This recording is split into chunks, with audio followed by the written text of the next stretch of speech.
ವೇದಗಳನ್ನು ಮಾಡದೆ ಅವರು ಸಮಾನಾಂತರ ಎಜುಕೇಶನ್ ಅನ್ನು ಪಡಿಬೇಕು ಅನ್ನೋ ಉದ್ದೇಶದಿಂದಾಗಿ ಈ ಸಮಾಜ ಶಿಕ್ಷಾ ಯೋಜನೆಯನ್ನ ಒಂದು ಪರಿಚಯಿಸಿದರು. ಸೊ 2018-19 ಈ ಒಂದು ಯೋಜನೆ ಬಂದಿರುವಂಥದ್ದು. ಸೊ ಈ ಒಂದು ಯೋಜನೆಗೆ ಮುಖ್ಯವಾಗಿ ಮಕ್ಕಳಿಗೆ ಮೂಲಭೂತ ಸೌಕರ್ಯಗಳಾಗಿರುವಂತಹ ಶಾಲೆಗೆ ಬಟ್ಟೆ ಅಂದರೆ ಯೂನಿಫಾರ್ಮ್ ಕೊಡುವಂತಹ ಯೋಜನೆಗಳಂತಾಗಲಿ, ಹಾಗೆ ಶೂ ಮತ್ತು ಶಾಕ್ಸ್ಗಳನ್ನು ಕೊಡಬೇಕು ಅನ್ನುವಂಥದ್ದು. ಸೊ ಇದೆಲ್ಲ ಒಂದು ಪರಿಚಯನ ಮಾಡಲಿಕ್ಕೆ ಸರ್ಕಾರ ಕೆಲವೊಂದು ನಿಧಿಯನ್ನು ಶಾಲೆಯ ನಿಧಿಗೆ ವರ್ಗಾಯಿಸುವಂಥದ್ದು. ಸೊ ಆ ವರ್ಗಾಯಿಸುವಂತಹ ಹಣವನ್ನು ಮುಖ್ಯ ಶಿಕ್ಷಕರು ಹಾಗೆ ಅಲ್ಲಿಯ ಸಿಬ್ಬಂದಿ ವರ್ಗ ಅಂದರೆ ಸಿಬ್ಬಂದಿ ವರ್ಗಗಳು ಹಾಗೆ ಆಡಳಿತ ಮಂಡಳಿ ಯಾವ ರೀತಿ ಅದನ್ನು ಬಳಕೆ ಮಾಡಿದೆ, ಹಾಗೆ ಮಕ್ಕಳಿಗೆ ಆ ಒಂದು ಬಳಕೆ ಆಗಿರುವಂಥದ್ದು ತಲುಪಿದೆಯೋ ಇಲ್ಲೋ ಅನ್ನುವಂಥದ್ದನ್ನು ನಾವು ಪರಿಶೀಲನೆ ಮಾಡುವುದು ಮುಖ್ಯವಾಗಿ ಇರುವಂಥ ಈ ಒಂದು ಸಾಮಾನ್ಯ ಪರಿಶೀಲನೆ. ಆ ನಂತರ ಆ ಒಂದು ಸರ್ಕಾರ ಹಣ ಏನು ಕೊಡ್ತಾ ಇದೆ, ಆ ಹಣದಿಂದ ಮಕ್ಕಳ ಬೆಳವಣಿಗೆ ಹೇಗಾಗ್ತಾ ಇದೆ, ಹಾಗೆ ಆ ಬೆಳವಣಿಗೆ ಜೊತೆಗೆ ಅವರ ಶಿಕ್ಷಣ ಹೇಗಾಗ್ತಾ ಇದೆ ಅನ್ನೋದನ್ನ ಪರಿಶೀಲನೆ ಮಾಡಬೇಕು ಅನ್ನೋದು. ಸೊ ನಾವು ಒಂದು 11ನೇ ತಾರೀಕಿಂದ ಇಲ್ಲಿ ಒಂದು ಪರಿಶೋಧನೆ ಮಾಡುವಂತಹ ಸಂದರ್ಭದಲ್ಲಿ ಮಕ್ಕಳಿಗೆ ಹಾಗೆ ಪೋಷಕರಿಗೂ ಸಹ ನಾವು ಭೇಟಿ ಮುಖ ಪರೀಕ್ಷೆಯನ್ನು ಮಾಡಿಕೊಂಡ್ವಿ. ಪೋಷಕರ ಕೆಲವೊಂದು ಭೇಟಿಗಳು ನಮ್ಮಲ್ಲಿ ಬಂದಿದೆ. ಹಾಗೆ ಮಕ್ಕಳಲ್ಲೂ ಸಹ ಒಂದು ನಾವು ಸರ್ಕಾರಿ ಶಾಲೆ ಅನ್ನುವಂತಹ ಒಂದು ಮನಸ್ಥಿತಿ ಇಲ್ಲದೆ ಅವರು ಉತ್ತಮ ರೀತಿಯಲ್ಲಿ ಶಿಕ್ಷಣವನ್ನು ಪಡೆದಿದ್ದಾರೆ ಅನ್ನೋದು ನಾವು ಮೇಲ್ನೋಟಕ್ಕೆ ನೋಡಿರ್ಬೋದು. ಕೆಲವು ಮಕ್ಕಳನ್ನ ನಾವು ಕೇಳಿದಾಗ ಅವ್ರು ಹೇಳ್ತಾರೆ, ಏನಾಗ್ತೀರಿ ನೀವು ಮುಂದೆ ಅನ್ನುವಂತಹ ಒಂದು ಮಾತನ್ನು ಕೇಳಿದಾಗ ಅವರ ಬಾಯಿಗೆ ಬರುವಂಥದ್ದು ಉತ್ತಮ ಹುದ್ದೆಗಳೇ, ನಾನು ಟೀಚರ್ ಆಗ್ತೇನೆ, ನಾನು ಇಂಜಿನಿಯರ್ ಆಗ್ತೇನೆ, ನಾನು ಡಾಕ್ಟರ್ ಆಗ್ತೇನೆ ಅನ್ನುವಂತಹ ಮಾತುಗಳೇ ನಾನು ಕೇಳಿದ್ದೇನೆ. ಸೊ ಯಾರು ನಾನು ಸ್ಕೂಲ್ ಕಲಿಯೋದಿಲ್ಲ, ನಾನು ಹೋಗೋದಿಲ್ಲ ಅನ್ನುವಂಥ ಯಾವುದೇ ನೆಗೆಟಿವಿಟಿ ಮಾತುಗಳು ಅವರಲ್ಲಿ ಬಂದಿಲ್ಲ. ಸೊ ಅದೊಂದು ನಮಗೆ ತುಂಬ ಖುಷಿಯಾಯಿತು ಅಂತ ಹೇಳ್ಬೋದು. ಯಾಕಂತಂದರೆ ಯಾರು ಸಹ ಸರ್ಕಾರಿ ಶಾಲೆ ಅನ್ನುವಂಥದ್ದು ಯಾವುದೇ ಮಕ್ಕಳಲ್ಲಿ ಅವರಿಗೆ ಬರಬಾರ್ದು. ಯಾಕಂತಂದರೆ ನಾವು ನಮ್ಮ APJ ಅಬ್ದುಲ್ ಕಲಾಂ ಅವ್ರನ್ನ ನೆನೆಸ್ಕೊಂಡ್ರೆ ಅವರು ಸಹ ಸರ್ಕಾರಿ ಶಾಲೆಯಲ್ಲೇ ಓದಿದವರು. ಮುಂದೆ ಅವರ ಒಂದು ನೋಟ ನಾವು ಜೀವನ ಪರ್ಯಂತ ನೆನೆಸಿಕೊಳ್ಳುವಂಥ ಒಂದು ಅವರ ಒಂದು ಸಾಧನೆಯನ್ನು ನಾವು ಈಗಲೂ ಸಹ ನೆನೆಸ್ಬೋದು.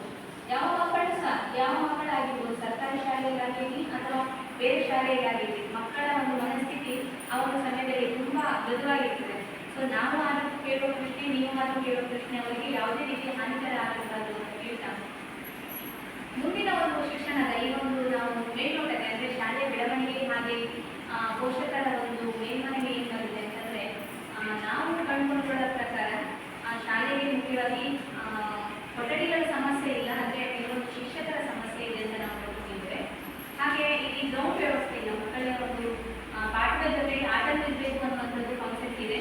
ಸೊ ಆಟಕ್ಕೆ ಕೆಲವು ಗ್ರೌಂಡ್ಗಳ ವ್ಯವಸ್ಥೆ ಇಲ್ಲ, ಹಾಗೆ ಬರಲಿಕ್ಕೆ ದಾರಿ ಸಹ ತುಂಬ ಅವ್ಯವಸ್ಥೆಯಿಂದ ಇರುವಂಥದ್ದು ನಾವು ಕಂಡುಕೊಂಡಿದ್ದೇವೆ. ಹಾಗೆ ಈ ಶಾಲೆಯಲ್ಲಿ ಶಿಕ್ಷಕರ ಬಗ್ಗೆ ಹೇಳ್ಬೇಕಂತಂದರೆ ತುಂಬ ನಮಗೆ ಖುಷಿಯಾಗಿರುವ ವಿಷಯ ಶಿಕ್ಷಕರು ನಮಗೂ ಸಹ ಗೊತ್ತಿರ್ಬೋದು.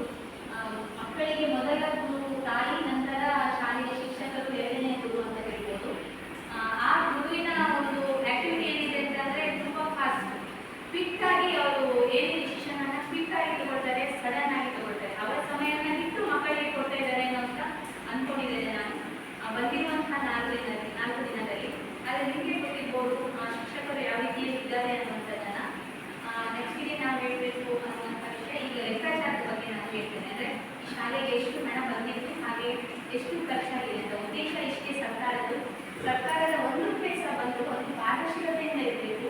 ಆ ಪಾರದರ್ಶಕತೆ ಹೇಗಿದೆ ಅಂತಂದರೆ ಪ್ರತಿಯೊಬ್ಬ ಜನರಿಗೂ, ಪೋಷಕರಿಗೂ ಏನು ನಿಮಗೆ ಒಂದು 10 ರೂಪಾಯಿ ಬಂದು ಒಂದು ಜನರ ಸಮ್ಮುಖದಲ್ಲೇ ಆಗಬೇಕು ಅನ್ನುವಂಥದ್ದೇ ಸರ್ಕಾರದ ಉದ್ದೇಶ. ಸೊ ನಿಮ್ಮ ಮನಸ್ಥಿತಿಯಲ್ಲಿ ಇರ್ಬೋದು, ಏನೋ ಒಂದು ಅಮೌಂಟ್ ಬರ್ತದೆ, ಟೀಚರ್ಸ್ಗಳು ಏನೋ ಒಂದು ಮಾಡ್ತಾರೆ, ಅವರ ಲೆಕ್ಕದಲ್ಲಿ ಅವರ ಮನಸ್ಥಿತಿಯಾಗಿ ಮಾಡ್ತಾರೆ. ಗ್ರಾಮ ಪಂಚಾಯತಿಗೆ ಏನೋ ಒಂದು ಹಣ ಬರ್ತದೆ, ಅವರ ಅಧಿಕಾರಿಗಳ ಒಂದು ಮಟ್ಟದಲ್ಲಿ ಅವರು ಕೆಲಸವನ್ನು ಮಾಡ್ತಿದ್ದಾರೆ, ಮತ್ತೇನೊಂದು ಮಾಡ್ತಾರೆ ಅಂತ. ಸರ್ಕಾರ ಅದು ಯಾವುದೇ ರೀತಿಯ ನಿಮ್ಮ ಒಂದು ಇದಕ್ಕೆ ಏನಂತಂದರೆ ಊಹಾಪೋಹಗಳಿಗೆ ಸ್ಪಂದನೆ ಕೊಡಬೇಕು. ಯಾಕಂದರೆ ಸರ್ಕಾರದ ಉದ್ದೇಶ ಏನಂತಂದರೆ ಪಾರದರ್ಶಕತೆಯಿಂದ ಇರಬೇಕು ಅನ್ನೋದು. 1 ರೂಪಾಯಿ ಆದರೂ ಅದು ಜನರ ಸಮ್ಮುಖದಲ್ಲೇ ಆಗಬೇಕು, ಅದರ ವ್ಯವಹಾರ ಏನಾಗ್ತಿದೆ ಅನ್ನೋದು ತಮ್ಮ ಸಹ ತಿಳಿಬೇಕು ಅನ್ನೋದಂಥ ಉದ್ದೇಶ ಇದೆ. ಸೊ ಈ ಒಂದು ಶಾಲೆಯಲ್ಲಿ ನಮ್ಮ ಒಂದು ಕ್ಯಾಶನ್ಸ್ ಪ್ರಕಾರ ಅಂದರೆ ಏನು ದಾಖಲಾತಿಗಳನ್ನು ನಿರ್ವಹಣೆ ಮಾಡ್ತಾರೋ ಆ ಪ್ರಕಾರ ಮೊದಲಿಗೆ ಈ ಒಂದು ಪ್ರಾರಂಭಿಕ ಶುಲ್ಕ 8,102 ರೂಪಾಯಿ ಇತ್ತು